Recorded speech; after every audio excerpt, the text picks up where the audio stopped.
कहा जाता है कि एक औरत ही एक औरत की दुश्मन होती है। क्या आप इस बात से सहमत हैं? हम 4 बहुएं थीं और बाकी उस घर की बेटियां और बुजुर्ग औरतें। हम चारों बहुओं से ज्यादातर पूछे जाने वाले सवाल थे।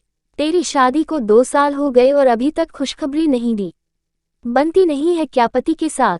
तेरी बेटी 6 साल की हो गई है, अब एक बेटा कब दे रही है? तेरी बेटी 4 साल की हो गई है और बच्चे हुए नहीं या किए नहीं। तेरी बहन तो 30 की होने को है, शादी नहीं हुई अभी तक। तेरी माँ ने अपनी धेवती बच्ची के गले में सोने की चैन भी नहीं डाली क्या?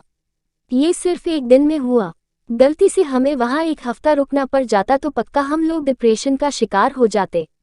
मतलब किसी को नहीं पड़ी कि बहू की काबिलियत क्या है, बहू कितनी पढ़ी लिखी है, क्या डिग्री है, कितना कमा रही है या कितनी गुणी व संस्कारी है। सभी को मतलब है तो शादी क्यों नहीं हुई? शादी हुई तो बच्चा क्यों नहीं हुआ? बच्चा हुआ तो बेटा क्यों नहीं हुआ?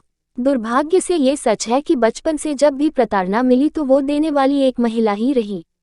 लेकिन सवाल यही है कि वो महिला ऐसी कैसे बनी? क्यों ऐसी सोच के साथ उसने सवाल किए? क्योंकि उसके ऊपर खौफ रहा किसी पुरुष का ही। उसकी परवरिश ही हुई ऐसे माहौल में जहां उसे कहा गया कि पिता की इज्जत मिट्टी में नहीं मिलानी है। कभी किसी ने नहीं कहा कि माँ के सम्मान का भी मान रखना है। या फिर उसे भाई का डर दिखाया गया और शादी के बाद पति के मान सम्मान का भय। जब वो खुद अपनी ही पिक्चर में कहीं नहीं रही तो कैसे माने कि कोई अपनी पिक्चर की मुख्य नायिका भी हो सकती है? जैसी उसकी नियति वैसी ही हर महिला की नियति। ऐसी सोच रखकर ही सवाल जवाब करती है। जो उसके लिए एकदम सामान्य है लेकिन हमारे लिए प्रताड़ना बन जाते हैं। समय बदल गया है, ये वो स्वीकार ही नहीं पाती। कारण है अपने आसपास के लोगों के व्यवहार का दोगलापन देखती है और कथनी करनी का अंतर समझ जाती है, इसलिए कड़वाहट भर लेती है। वही कड़वाहट उसे दूसरी महिला का दुश्मन बना देती है। हालांकि बदलते समय की पैदाइश कुछ महिलाएं हम जैसी भी होती है जो पक्षधर होती है एक दूसरे की, जिन्हें धुन है इस बात को गलत साबित करने की।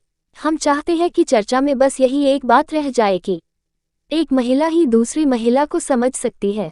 स्रोत: व्यक्तिगत अनुभव।